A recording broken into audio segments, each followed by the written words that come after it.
everyone, welcome back to my channel. Today I'm trying something a little bit different. I've recently started reading these stories on Reddit on the thread called No Sleep, and I found one that was really interesting to me, and I kind of just want to read it to you guys.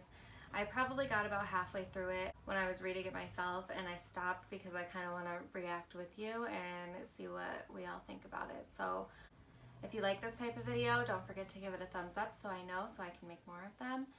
And let's just get right into it. The story I'm going to read is called Instructions for the Babysitter. I've only been babysitting for about 6 months now. It was an easy way to make money, and it didn't require me to have any real applicable skills. It was slow going at first, but a couple months ago I hit the jackpot after a young couple from a rich part of town asked me to look after their 2 kids one Friday night. They paid me $200 freaking to look after their extremely well-behaved children for 3 hours in a house 5 times the size as mine. It was awesome. The young couple must have also thought I had done a good job because word spread quickly around the rich neighborhood about the nice young lady who was willing to look over your children so that you could go out for a night of drinking and fun. When I say that this neighborhood is one of the richest in our state, I'm not exaggerating. Most of the people living there are young couples who have come from a long line of wealthy families. Sometimes I'll babysit for a few hours, make a couple $100.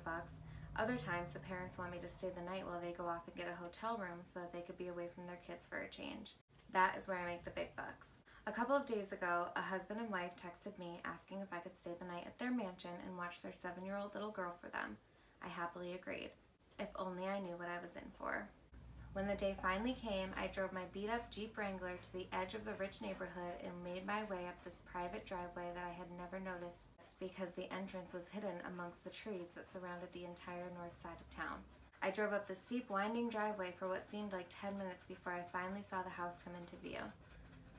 Out of all the houses I've babysat at, this was hands down the most gorgeous one I've ever seen.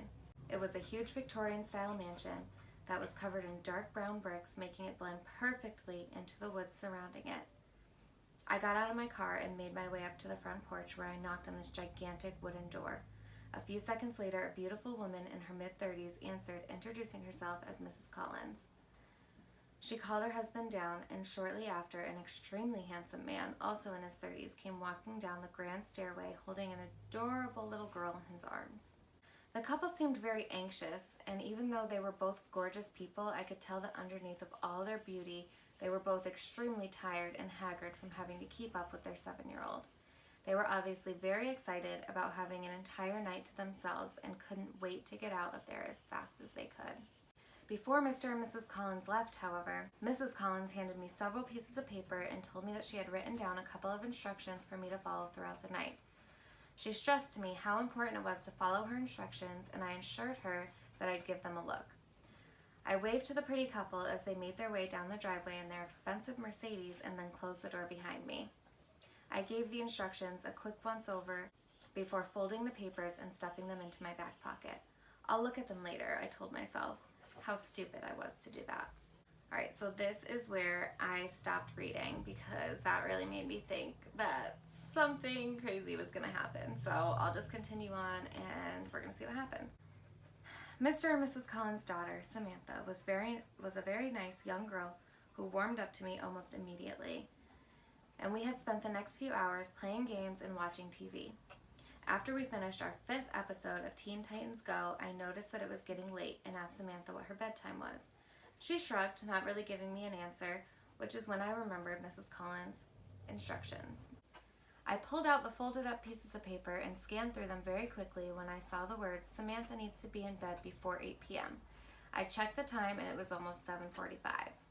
Well, it looks like it's your bedtime now, I said, lifting Samantha off the couch so I could get her ready. She brushed her teeth and I tucked her into her California king-size mattress. I told her goodnight and was leaving her room, and she said something that stopped me in my tracks. Don't forget to lock my door before you leave, she said. I stopped walking and turned back around toward her, confused. What do you mean, don't forget to lock the door? I asked. Why would I need to lock your door? What if you have to go to the bathroom in the middle of the night? She looked at me innocently and shrugged her shoulders again. I don't know, but Mommy always locks my door before I go to sleep. She says she does it to protect me and herself. I don't remember what happens after I fall asleep, but Mommy says I always try to leave my room at night, which is a bad thing. Oh my God, this is giving me chills, okay.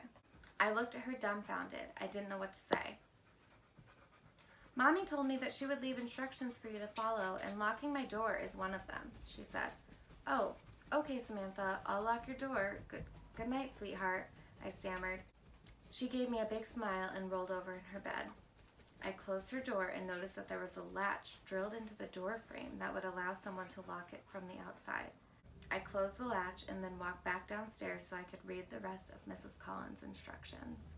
When I had first seen the pieces of paper, I was under the impression that they were just instructions that told me what shows Samantha's not allowed to watch or how to operate the surround sound. After I started reading them, though, I realized I was wrong. I was completely and utterly wrong. Alright, this is where the instructions start. Hello, Annie. I'm so glad that you agreed to stay the night and babysit Samantha for us. She is such an angel, and I'm sure that the both of you will get along very well. I know that our house might seem old and scary, but don't worry because nothing bad will happen as long as you follow some simple instructions. Number 1. Firstly, Samantha needs to be in bed in her room with her door locked before 8 p.m. Do not open up her bedroom door after 8 p.m. I repeat, do not open Samantha's bedroom door after 8 p.m. She will try to convince you to open the door in many different ways. She will cry, scream, and threaten you until you give in, but do not listen to her. She can't hurt you as long as the door is closed. Right. Number 2. Between 8:30 and 9:30 p.m., make sure you remain in the living room with the lights turned on. Around this time of night, you might hear scratching and growling coming from Samantha's room or from other parts of the house. These noises are nothing to worry about as long as you stay in the living room. Watch some TV to pass the time. We have a lot of movies to choose from. Number 3. After 9:30, do not venture into any dark areas of the house. I would recommend that you turn on as many lights as you can before 9:30 so that you don't accidentally trap yourself.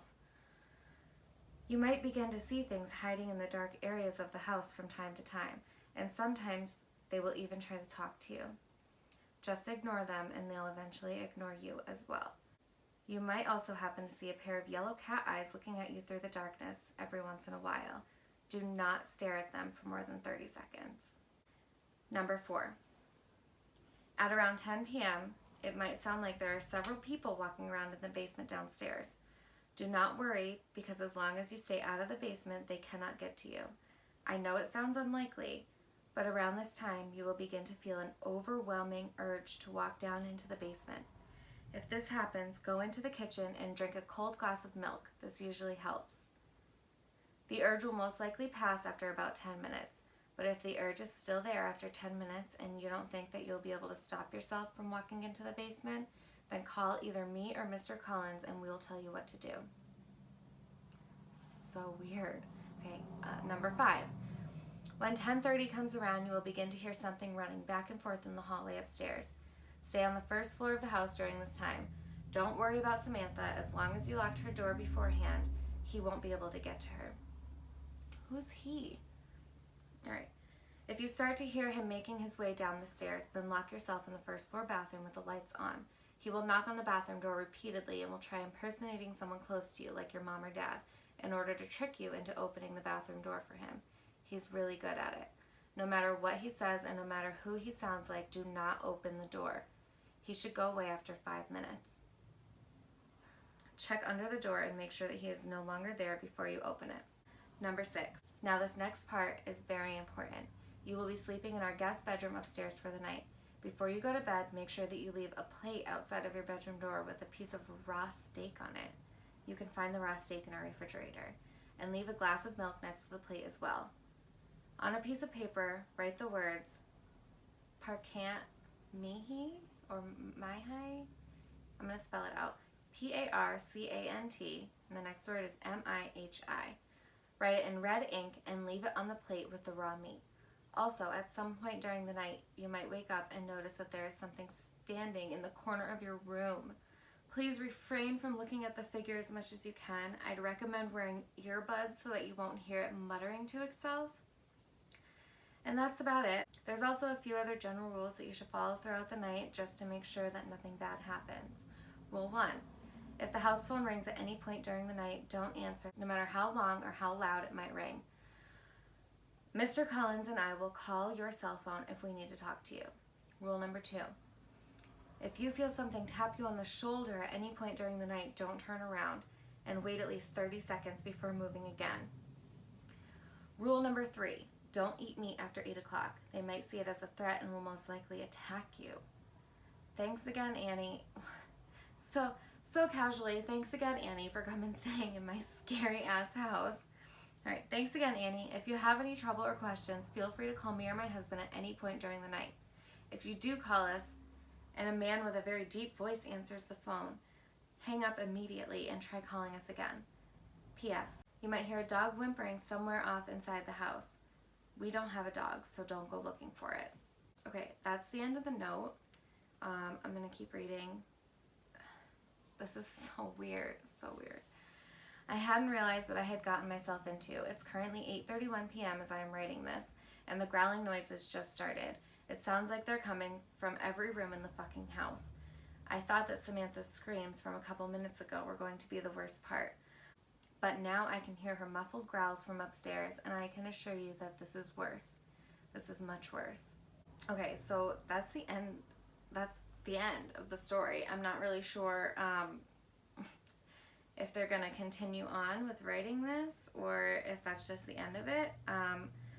So I would love to hear your guys' thoughts about it and see what you think. And let me know if you've had any weird babysitting stories that you'd like me to talk about, or just tell me about them. I'd love to hear about them, or any like weird stories in general. I love to hear about that stuff, and trust me, I will read everything. I just wanted to say real quick that this came from the Reddit thread No Sleep, and it was posted by u/cr_Jones, and it was posted 10 days ago. So I don't know if there's going to be anything else that follows this story up, but I'm going to be looking for it because I would really like to hear like a part 2 of what happened during the night. Obviously the parents are alive, so if you follow those directions, it's got to work and it's got to keep you alive. But also, why would you leave your kid with someone who might not follow those instructions, or who might possibly put your child in danger, or leave someone in your house who could possibly be in danger? Then you have to deal with the backlash from whatever happened to that person in your house if they don't follow your instructions. So I don't know. Let me know how you guys feel about this video. Don't forget, if you like videos like this, give it a thumbs up. And don't forget to subscribe to my channel, and I will see you next time.